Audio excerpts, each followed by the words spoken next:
The night the town fell silent in the small American town of Briarwood, nothing unusual ever happened until one November night when people began reporting strange glitches in the sound around them, conversations cutting off mid-sentence, footsteps echoing twice, and voices repeating themselves even when the speaker was silent. What started as a tiny audio glitch slowly turned into the town's greatest nightmare. A 19-year-old girl named Alina, who ran a popular late-night podcast, was the first to notice something different. While recording her episode, she heard her own voice responding to her before she even asked a question. It wasn't an echo, it was more like a prediction, a warped version of her own tone answering from the future. The distortion returned again and again, getting clearer with each night. Alina tried to ignore it at first, thinking it was her equipment malfunctioning, but when she spoke into her mic and the echo whispered her name before she said it herself, she shut down her laptop and backed away from the desk. The whisper wasn't mechanical, it sounded alive, patient, and too close to her ear. She checked the room, but the silence felt heavier than before, like someone was hiding inside it. Over the next few days, the entire town started experiencing audio anomalies. Parents heard children calling them when their kids were asleep. Students heard their names whispered from empty hallways. Dogs barked at corners where no one stood. Something invisible had entered Briarwoods, something that learned and communicated only through sound. Alina decided to investigate by interviewing people for her podcast. Her first guest was Mr. Dalton, a retired radio engineer. He explained that old radio towers sometimes caught leftover transmissions from storms, but he had never heard of sound repeating itself before it existed.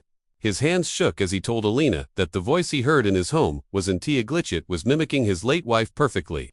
As Alina continued interviewing more residents, the strangest pattern emerged. Everyone claimed the voice always came after midnight, always whispered their name first, and always sounded a little more like them each time. The echo wasn't just imitating. It was learning, adapting, and blending into their identity. One night, determined to uncover the truth, Alina decided to livestream her investigation to her 300,000 followers. She sat alone in her dimly lit room, mic on, headphones around her neck, and lights flickering. She spoke clearly. "If something is out there, speak now." For a moment, there was nothing but static. Then the whisper came. "Alina, don't be afraid. You already know me." Her livestream chat exploded with panic. The voice was hers but slower, lower, like a shadow version of her soul. Alina froze as the whisper continued, overlapping her breaths, mirroring each sound she made but with a half-second delay. It felt like the echo was sitting right behind her, learning the rhythm of her heartbeat. Her screen flickered. The audio bars began moving even though she wasn't speaking. The echo giggled softly, and the entire town's power went out at the same moment. Her viewers heard only one last sentence before the stream died. "You belong to the silence now." The next morning, Briarwood looked normal, but something had changed. People woke up to find their own voices humming quietly in their houses. Some heard their future sentences whispered a second before they spoke.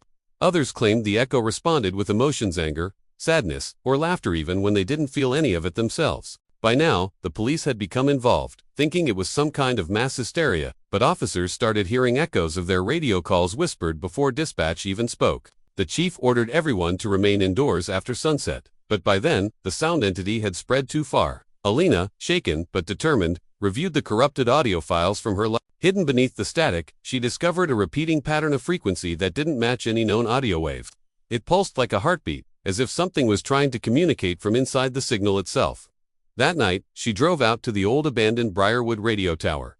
Many believed the tower had stopped functioning years ago, but Alina knew the echo needed a source, a place to anchor itself. As she climbed the rusted stairs, the air around her shifted. She heard footsteps behind her, 2 steps for every one she took. But when she turned around, no one was there. She reached the top and began recording. The wind howled, the town lights dimmed, and suddenly, her recorder turned on by itself. Her own voice echoed through the static, whispering, "You shouldn't have come alone." Alina's heart raced as she realized it wasn't just repeating her, was predicting her fear before she even felt it. The echo spoke again, but this time, it didn't sound like her. It sounded like hundreds of people overlapping into one chilling harmony.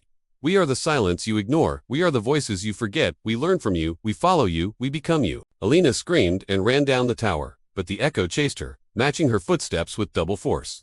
As she reached the ground, a blinding flash erupted from the top of the tower, followed by a deep vibration that rippled through the entire town.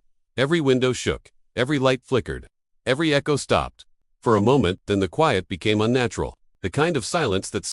The next day, Briarwood residents noticed something terrifying. The echoes were gone, but so were the reflections of their voices. They couldn't hear themselves breathe, hum, or laugh. Their sound signatures had been taken, stored, or erased. And at night, when the town was dark and still, they felt something standing behind them in the silence. Alina's last podcast upload appeared automatically the following morning, even though she never recorded it. The audio was 5 minutes of faint breathing, followed by one distorted whisper. We're not the echo anymore. We're becoming real. Since then, Briarwood has been quarantined. No one knows what the silence truly took. Some believe the sound entity is still learning, growing, and waiting for the perfect moment to speak again, and this time, with every voice it ever stole. And listeners claim that if you play Alina's last audio after midnight with the volume low enough, you can hear her whisper one last plea from inside the static. Don't let it learn your name.